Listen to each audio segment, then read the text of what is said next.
jury, cher public, je tenais tout d'abord à féliciter mon contradicteur pour son argumentation développée, pour sa prestation courageuse. Je ne pourrais malheureusement pas qualifier sa plaidoirie de géniale, ni son auteur de génie, puisque nous l'avons compris, les génies appartiennent au passé. Ainsi donc, la nouvelle est tombée. Nous avons atteint notre quota de génie, d'esprit supérieur, d'intellectuels hors pair, de pontes, d'artistes singuliers, de cerveaux rarissimes, de peintres, de musiciens, de bien-penseurs. En somme, le monde est désormais stérile et ne peut donner naissance qu'à des hommes dépourvus de brio. Triste nouvelle. Dire qu'aucun homme n'a le potentiel du passé, c'est rendre impossible le progrès. Quelle motivation donner à notre vie si l'on sait que l'élite est derrière nous? Alors arrêtons tout, arrêtons ce concours de plaidoirie, puisque nos arguments auront déjà été inventés, évoqués par d'autres qui auront pensé avant nous. Stoppons nos études, s'il est désormais impossible de dépasser nos prédécesseurs. Demandons aux archéologues d'arrêter de fouiller, aux chercheurs d'arrêter de chercher, les anciens auraient déjà trouvé. Nous devons nous faire une raison, l'avenir, selon mon contradicteur, n'a pas de place pour le génie. Je vous laisse cependant, monsieur Abokar, la tâche d'aller expliquer à cet enfant blotti au fond de son lit d'hôpital qu'aucun médecin moderne ne saura trouver le remède à sa maladie.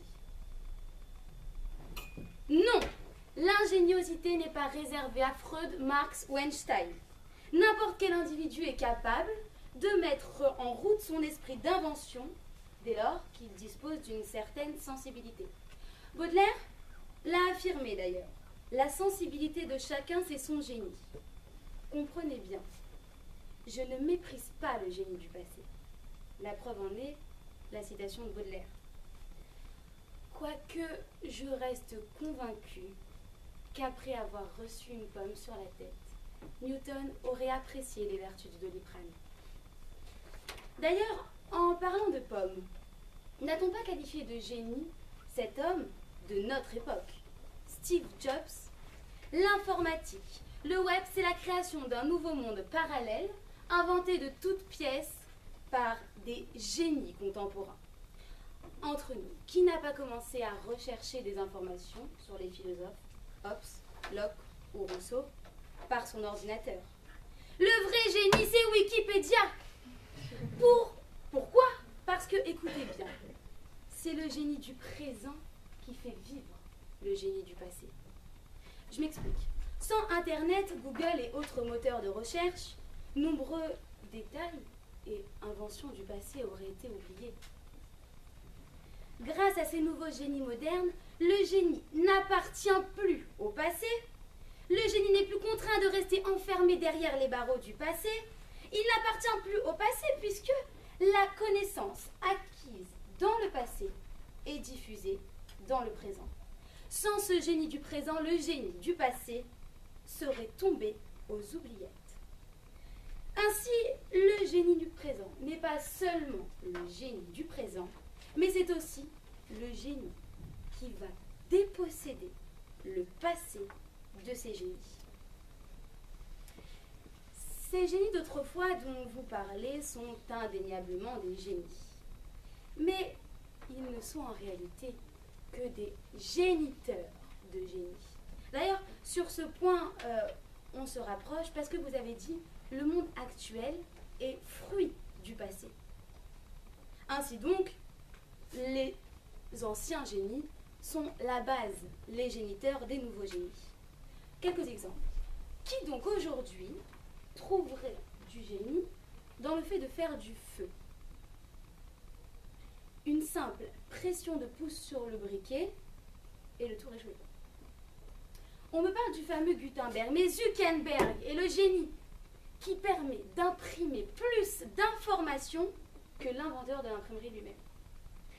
Je sais ainsi dans l'immédiat, grâce à l'inventeur de Facebook, Zuckerberg, que Jean vient de rompre avec sa petite amie Céline, celle-là même qui écoutait du Mireille Mathieu au parc Monceau avec ses copines Julie et Cynthia. Mais rassurez-vous, Julie va mieux, elle s'est remise de sa rupture, elle a même publié sur son mur que un perdu, c'est 10 de retrouver. D'ailleurs, elle a pu obtenir 18 commentaires de soutien d'amis à elle qui disaient que de toute façon, ce mec n'est pas fait pour toi, on l'avait toujours su. Ainsi, le génie n'est pas bloqué dans le passé. Il sert de base au génie futur. Léonard de Vinci, dont vous avez parlé tout à l'heure, grand inventeur de la Renaissance, a été fasciné pendant toute sa vie par le vol. Il a produit de nombreuses études et croquis sur ce phénomène, dont les prémices de l'hélicoptère. La plupart de ces croquis étaient irréalisables. Ce n'est que 300 ans après que le premier hélicoptère a été construit. Tout le génie de Léonard de Vinci n'apparaît que dans le futur. Son génie, il est indéniable, est un génie, mais c'est seulement grâce au futur que ce génie pourra se révéler. Vous l'avez vous-même dit, que c'est dans le futur que l'on arrive à voir le génie du passé. Si aujourd'hui je me mettais à dessiner une machine permettant de parcourir les fins fonds de la Terre à une vitesse vertigineuse, on m'associerait plus à un fou qu'à un génie. Cependant, celui qui parviendra plus tard à s'appuyer sur mon dessin pour construire cette machine fera non seulement de lui, mais aussi de moi, un génie. Ainsi donc, c'est le futur qui donne toute la splendeur au génie du passé. Mais le passé n'a pas l'exclusivité du génie. En réalité, le présent non plus n'a pas le monopole du génie. Il en est de même pour le futur. Le génie est de tous les temps. Si je n'ai pas commencé par définir le génie, c'est parce que ce dernier n'a pas de définition. Chacun a sa propre idée du génie. Car le génie est non seulement de tous les temps, mais il est de toutes les sortes. Ma définition du génie? Le génie, c'est ce fameux personnage bleu, haut et épais de 2 mètres, qui parvient, malgré ça, à entrer dans une lampe de 10 cm. Merci.